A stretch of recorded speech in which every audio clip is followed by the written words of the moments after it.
We all know intuitively that a lot of illegals are voting in federal elections, but it's not been something that is easily provable. We don't have that number. We hear a lot about facts over feelings. Facts don't care about your feelings from Republicans. And we now have MAGA Mike Johnson, the Speaker of the House, who is putting forward a bill to ban non-citizens from voting, saying, we don't have any evidence, but intuitively, we know that illegal immigrants are voting. He feels like illegal immigrants are voting, but we have no evidence of that. And in fact, it's already illegal for undocumented immigrants to vote. I'm going to play a clip for you. This is the epitome of the bottom of the barrel.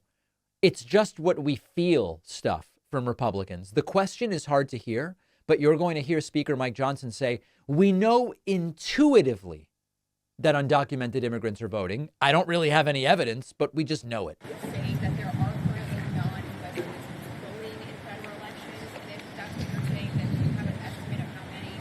And then a quick follow-up on what Democrats are saying about this bill. They're basically saying this is a huge part of the former president's revenge tour. No. So, Aisha, on the first question, the answer is that it's unanswerable. That is the problem. States are not allowed right now to prove, if somebody claims on that simple form that they're a citizen, they can vote. They're not allowed to prove whether it's true or not. We all know intuitively that a lot of illegals are voting in federal elections, but it's not been something that is easily provable. We don't have that number. Right. This legislation will allow us to do exactly that. It will prevent that from happening. And if someone tries to do it, it will now be unlawful, and the states will have a mechanism to prove whether they are or not.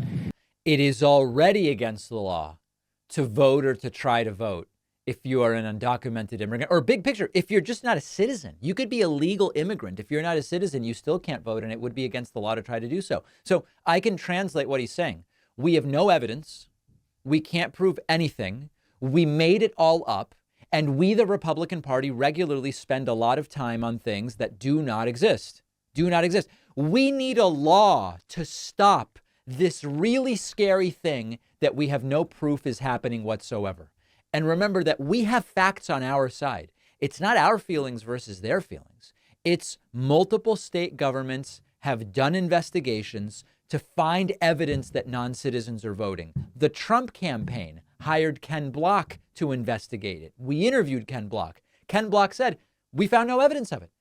There's just no evidence that this thing is taking place. And so in order to believe that what they are telling us is true, you have to believe that despite all of the efforts to find evidence of it, and despite the fact that it's already against the law for non-citizens to vote, not to mention you can't even get on the voter rolls if you're not a citizen. So what it would require for a non-citizen to vote is to go to a polling place knowing which citizens haven't yet voted and to claim that you are that citizen. There's no evidence that it's happening. And if it were happening, it would be a really stupid way to try to steal an election. It doesn't make any sense. There's no evidence of it.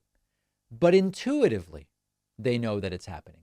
Their intuition has absolutely no basis in fact whatsoever. And remember, small government.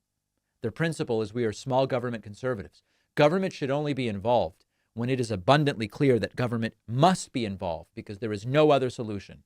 You don't even have evidence of a problem, but you're passing a bill which is meant to solve a problem you can't even prove exists. This is another example of how Republicans abandon every single one of their stated principles when it's not convenient. And next week, we're actually going to do a deep dive on this.